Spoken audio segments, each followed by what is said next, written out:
Revenge movie की शुरुआत में हमें रिचर्ड को दिखाया जाता है जो अपनी सीक्रेट गर्लफ्रेंड जेनिफर के साथ एक डिजर्ट में आया है। यहाँ रिचर्ड का एक घर है और दोनों यहाँ पर एंजॉय करने के लिए आए हैं। रिचर्ड का पायलट जाने से पहले रिचर्ड को पियोट नाम का ड्रग देता है और फिर ये दोनों घर में आते हैं। रात को रिचर्ड की वाइफ का कॉल आता है जिसे रिचर्ड की इस अफेयर के बारे में नहीं पता है। सुबह जब जेनिफर घर में होती तो उसे दरवाजे पर एक आदमी गन लेकर खड़ा दिखाई देता है जिससे वो बहुत डर जाती है। फिर वहाँ पर एक और आदमी आ जाता है जिसके बाद जेनिफर रिचर्ड को आवाज देती है। रिचर्ड इन दोनों को देखकर बहुत हैरान हो जाता है क्योंकि ये दोनों कल आने वाले थे, जिसकी वजह से अब इनको जेनिफर के बारे में पता चल जाता है। रिचर्ड जेनिफर को इनसे इंट्रोड्यूस कराता है जिनका नाम स्टेन और दिमित्री है और ये हंटिंग के लिए यहाँ पर आए हैं। जेनिफर इन दोनों से बहुत अच्छे से बात करती है जिसे स्टेन कुछ और ही समझ लेता है और जेनिफर की खूबसूरती पर फिदा हो जाता है। रात को स्टेन और दिमित्री जेनिफर के साथ बैठे हुए होते हैं जहाँ दिमित्री जेनिफर को दूरबीन से देख रहा था। फिर उसकी नजर पेओट पर जाती है और वो उसे लेने जाता है। तभी वहाँ पर रिचर्ड आ जाता है और वो उनसे उस ड्रग को ले लेता है। तभी रिचर्ड बताता है कि ये बहुत ही पावरफुल ड्रग है, इसे लेने के बाद आदमी को दर्द महसूस नहीं होता, यहाँ तक कि आदमी खुद को भी खा जाता है। रिचर्ड उस ड्रग को जेनिफर को देता है और उसे छुपा के रखने के लिए बोलता है, लेकिन जेनिफर उस ड्रग को अपने लॉकेट में ही रख लेती है। इसके बाद वो म्यूजिक प्ले करती है और रिचर्ड के साथ डांस करना चाहती है, लेकिन रिचर्ड का मूड नहीं होता। जिसके बाद जेनिफर स्टेन को बुलाती है और उसके साथ डांस करने लगती है। इस दौरान स्टेन जेनिफर की बॉडी को टच कर रहा था। तभी रिचर्ड आता है और जेनिफर को बेडरूम में लेकर चला जाता है। अगली सुबह जेनिफर को रिचर्ड नजर नहीं आता। इसके बाद वो स्टेन के पास जाती है और रिचर्ड के बारे में पूछती है। फिर जेनिफर को पता चलता है कि रिचर्ड पासपोर्ट के काम से कुछ बाहर गया है। दिमित्री ने रात को बहुत ज्यादा पी ली थी, इसलिए वो अभी तक स्विमिंग पूल में सो रहा है। आज स्टेन बहुत एक्साइटेड है क्योंकि जेनिफर के साथ वहाँ कोई नहीं है, इसलिए वो उसके साथ एंजॉय करना चाहता है। लेकिन इस बात से जेनिफर घबराती है और रिचर्ड को कॉल करने लगती है, लेकिन इस समय उसकी बात रिचर्ड से नहीं हो पाती। इसके बाद जेनिफर अपने बेडरूम में चली जाती है और कपड़े चेंज करने लगती है जहाँ पर स्टेन छुप कर देख रहा था। तभी जेनिफर उसे देख लेती है और बहुत डर जाती है। तभी स्टेन उसके पास आता है और इंटीमेट होने के लिए पूछता है, लेकिन जेनिफर साफ साफ मना कर देती है जिससे स्टेन को बुरा लग जाता है। अभी तक स्टेन को ऐसा लग रहा था कि जेनिफर उसे पसंद करती है, लेकिन स्टेन नहीं मानता और जेनिफर के साथ जबरदस्ती करने लगता है। तभी वहाँ दिमित्री आता है, लेकिन वो इसमें इन्वॉल्व नहीं होना चाहता था, इसलिए वो चुपचाप वहाँ से चला जाता है। इसके बाद स्टेन जेनिफर का रेप करने लगता है। कुछ देर बाद रिचर्ड भी वहाँ पर आ जाता है, जिसके बाद स्टेन उसे सब कुछ एक्सप्लेन कर देता है। इसके बाद वो जेनिफर के पास जाता है और वो बहुत रो रही थी, वो वापस जाना चाहती थी, जिस पर रिचर्ड उसे समझाता है और बाहर जाकर स्टेन को डांटने लगता है। तभी जेनिफर की आंख लग जाती है और नींद खुलने पर वो उसके सामने होता है। तभी वो जेनिफर को बताता है कि मैंने कनाडा में तुम्हारे लिए जॉब खोजी है और उसे वो एक बड़ा सा अमाउंट देता है, लेकिन जेनिफर कुछ नहीं सुनती है और हेलीकॉप्टर बुलाने के लिए बोलती है। तभी रिचर्ड उसे मनाने की कोशिश करता है, लेकिन वो नहीं मानती और उसकी वाइफ को सब कुछ बता देने की धमकी देती है। इससे रिचर्ड उसे गुस्से में थप्पड़ मार देता है और वो नीचे गिर जाती है। लेकिन अब जेनिफर डर जाती है और वहाँ से भागने लगती है। तभी रिचर्ड उसका पीछा करने लगता है। तभी स्टेम और दिमित्री देख लेते हैं और उसके पीछे पीछे भागने लगते हैं। तभी जेनिफर भागते भागते एक डेड एंड पर पहुंच जाती है। इसके बाद वो स्टेन से उसका फोन मांगता है और हेलीकॉप्टर बुलाने का बहाना करने लगता है, लेकिन जेनिफर उसके इंटेंशन को नहीं समझ पाती और उस पर भरोसा कर लेती है। तभी रिचर्ड उसे वहाँ से धक्का दे देता है और वो एक पेड़ की टहनी पर टंग जाती है। ये देख स्टेन बहुत घबरा जाता है। तब रिचर्ड उसे समझाता है कि अगर वो यहाँ से भाग जाती और रेप के बारे में किसी को कुछ बता देती तब हम तीनों को 15 साल तक जेल में रहना पड़ता। तब वो प्लान बनाता है कि जब हम हंटिंग के लिए निकलेंगे तब हम जेनिफर की बॉडी को ठिकाने लगा देंगे। अब स्टेन और दिमित्री को उसकी बात माननी पड़ती है और वो तीनों वहाँ से चले जाते हैं। वापस आने के बाद रिचर्ड जेनिफर के सभी सामान को जला देता है। तभी स्टेम और दिमित्री सभी हंटिंग के सामान को जमा करते हैं। तभी हम देखते हैं कि जेनिफर उसी टहनी पर लटकी हुई है और उसकी बॉडी पर बहुत सारी चींटियां आ गई है, लेकिन वो अभी भी जिंदा है और उसकी कंडीशन बहुत खराब हो चुकी है। वो काफी कोशिश के बाद अपना ईयरफोन उठाती है और उसकी मदद से लाइटर को अपने पास लाती है। इसके बाद वो उससे टहनी के नीचे वाले हिस्से में आग लगा देती है, जिसके जलने से टहनी कमजोर हो जाती है और जेनिफर उसे तोड़कर नीचे आ जाती है। तभी रिचर्ड और उसके दो साथी वहाँ पर आ जाते हैं। उनकी गाड़ी की आवाज से जेनिफर को पता चलता है कि वो वहाँ पर आ रहे हैं, इसलिए वो छुपने की कोशिश करने लगती है, लेकिन जख्मी होने की वजह से उसकी कंडीशन बहुत खराब थी। फिर भी वो रेंगते हुए पहाड़ी से जाकर चिपक जाती है और उन्हें जेनिफर नहीं दिखाई देती। स्टेन को लगता है कि कोई उसे उठाकर वहाँ से ले गया है, इसलिए वो बहुत डर जाता है। इस पर रिचर्ड उस पर गुस्सा होता है और कहता है कि वो ज्यादा दूर नहीं गई होंगी। इसके बाद वो तीनों गाड़ी से जेनिफर को खोजने के लिए निकल जाते हैं, लेकिन नीचे पहुँचते पहुँचते रात हो जाती है और जेनिफर भी वहाँ से भाग चुकी थी। तभी उनकी नजर वहाँ गिरे जेनिफर के ब्लड पर पड़ती है और ये लोग उसे फॉलो करते हुए एक नदी तक पहुँच जाते हैं। तभी दिमित्री और रिचर्ड जेनिफर को खोजने के लिए अलग अलग दिशा में चले जाते हैं लेकिन स्टेन वहीं गाड़ी में रुक जाता है, जिससे जेनिफर वहां पर वापस आकर भाग न सके।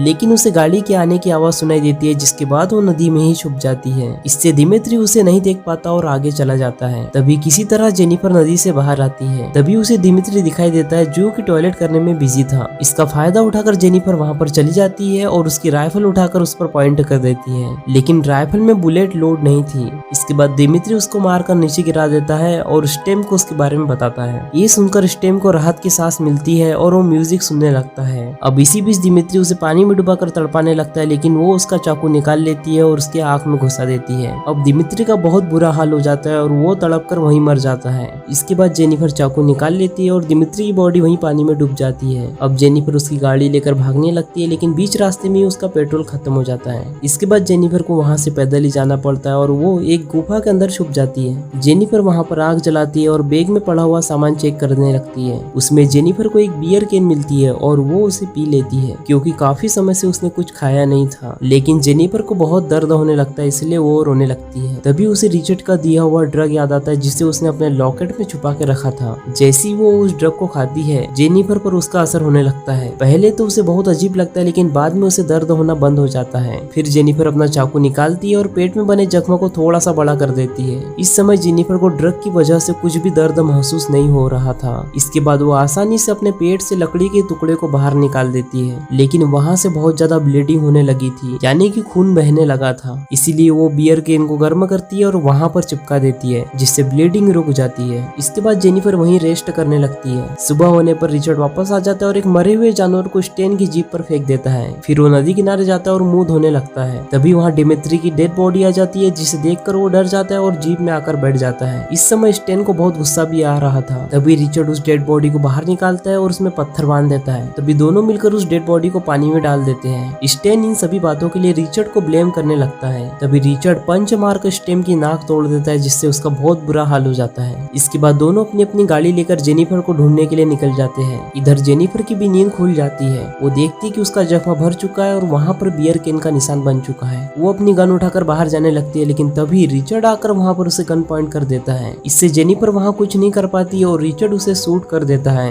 तभी उसे पता चलता है कि ये सब उसका एक ड्रीम था, यानी कि नाइटमेयर था। होश में आने के बाद उसके सब जख्म ठीक हो चुके थे। इसके बाद वो अपने हथियार लेकर बाहर आ जाती है। वो दूरबीन से चारों ओर देखने लगती है, ताकि उसे स्टेन और रिचर्ड के बारे में पता लग सके। इधर रिचर्ड और स्टेन को वो गाड़ी मिल जाती है, जिसे जेनिफर लेकर भागी थी, लेकिन जेनिफर वहाँ पर कहीं नजर नहीं आती। तभी रिचर्ड उसे ढूंढने का प्लान बनाता है। तभी रिचर्ड ईस्ट की तरफ चले जाता है और स्टेन मिरर में अपने जख्म को देख रहा था। उस मिरर के रिफ्लेक्शन को जेनिफर देख लेती है और उसे स्टेन के बारे में पता चल जाता है। जब स्टेन वहाँ से निकलता है तो जेनिफर उसे फॉलो करने लगती है, लेकिन कुछ दूर जाने के बाद उसका पेट्रोल खत्म हो जाता है। इसीलिए वो अपनी गाड़ी को वहीं रोक लेता है और बाहर आकर फ्यूल भरने लगता है। तब बाहर आकर जेनिफर उसे शूट करती है, लेकिन स्टेन के नीचे गिरने की वजह से उसका निशाना चूक जाता है और बुलेट स्टेन के शोल्डर में लग जाती है। फिर जब जेनिफर देखती है तो स्टेन उसे गाड़ी के पास नजर नहीं आता, इसीलिए वो उसे खोजने के लिए गाड़ी के पास जाती है। फिर उसे पता चलता है कि स्टेन वहाँ से भाग रहा है। इसके बाद वो उसके ब्लड को फॉलो करने लगती है, लेकिन स्टेन भी समझ जाता है कि वो उसके ब्लड को फॉलो करते हुए उसे खोज लेंगी। इसीलिए वो अपने जख्म पर मोजे को खोलकर बांध लेता है, जिससे ब्लीडिंग होना बंद हो जाती है। जब जेनिफर वहाँ पहुँचती है तो उसे ब्लड नजर नहीं आता और स्टेन ऊपर पहाड़ी पर जाकर छुप गया था।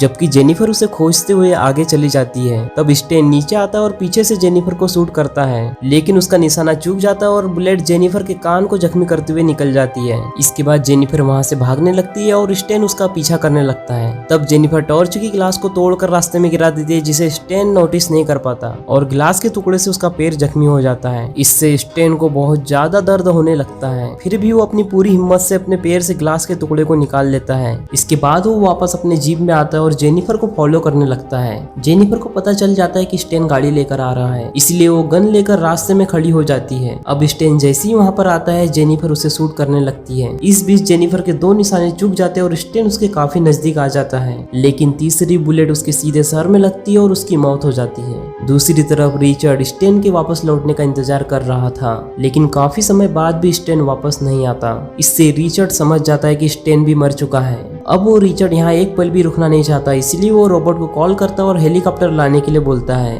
अब रिचर्ड शावर लेने चला जाता है, लेकिन तभी उसे किसी की आवाज सुनाई देती है, इसलिए वो गन लेकर घर के अंदर चारों तरफ देखता है, लेकिन उसे कोई भी नजर नहीं आता। लेकिन तभी जेनिफर उसे गन पॉइंट कर देती है। रिचर्ड उसे समझाने जाता है, लेकिन जेनिफर रिचर्ड के पेट पर शूट कर देती है। इसके बाद रिचर्ड भी फायर करना शुरू करता है, लेकिन जेनिफर नीचे छुप जाती है। अब रिचर्ड बहुत जख्मी हो गया था, वो रेंगते हुए भागता है और एक जगह छुप जाता है। इसके बाद जेनिफर उसके ब्लड को फॉलो करते हुए उसे खोजने लगती है, लेकिन रिचर्ड आगे जाकर छुप गया था और जेनिफर को शूट करने के लिए तैयार था। लेकिन जेनिफर वहां आती है तो रिचर्ड के गिरे हुए खून यानी कि ब्लड को देख लेती है, इसीलिए वो उसे दूसरी तरफ से खोजने जाती है। लेकिन रिचर्ड समझ जाता है कि वो जान गई है उसके प्लान को, इसीलिए वो रूम में जाता है और ब्लीडिंग रोकने के लिए एक प्लास्टिक को अपने पेट पर लपेट देता है। लेकिन इसी बीच जेनिफर उसे खोज लेती है। इसके बाद रिचर्ड वहां से भागने लगता है और जेनिफर उसे फॉलो करने लगती है, लेकिन फिसलने की वजह से वो गिर जाती है। वो उठने की काफी कोशिश करती है, लेकिन फिसलन की वजह से वो उठ नहीं पाती। तभी रिचर्ड जेनिफर का गला दबाकर उसे मारने की कोशिश करता है, लेकिन जेनिफर तभी उसके घाव को दबा देती है और रिचर्ड उसे छोड़ देता है। इसका फायदा उठाकर जेनिफर गन ले लेती है। रिचर्ड उसे रोकने जाता है, लेकिन जेनिफर उसे शूट कर देती है।